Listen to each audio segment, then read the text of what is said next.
Their son was an honor student in college, an avid snowboarder and mountaineer, but turned to social media to look for relief from his pain from old injuries. And now his parents want social media platforms to take action and have turned their pain into fighting for better harm reduction programs.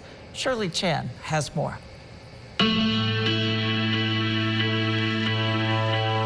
I want him to be remembered for his smile. He had an electrifying smile.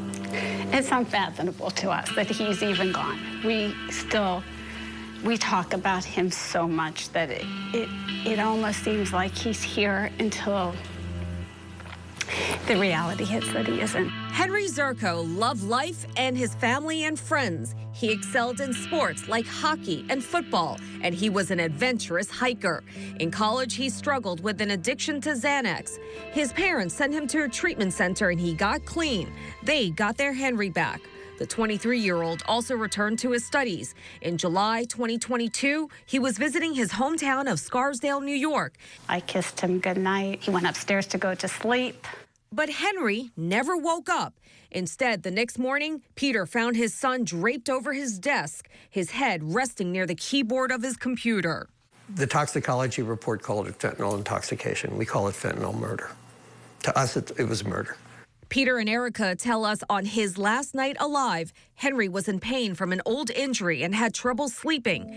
After his death, text messages on his phone revealed he was in communication with a dealer on Craigslist. We could read his texts, and he said, quote, "Is this legitimate?" unquote. To which the guy said, "Yes, how much do you want?" Henry said, "I want 1. The guy said, "I have 100. Henry said, "I need to make sure it's safe." The Zerkos say technology has moved the sale of illicit drugs off of street corners and onto social media. They feel social media platforms need to do more to monitor dealers using their sites to make sales. Social media has made the availability of contacts between a potential user or buyer and a dealer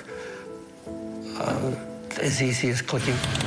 While the grief of losing their son will never cease, the Zerkos have put their efforts into saving lives. What initially started as a Facebook post to relatives and friends. If we can save or help other families not go through what we've gone through, that's our motivation. We keep doing it in part because we tried to find a way to talk about Henry every day.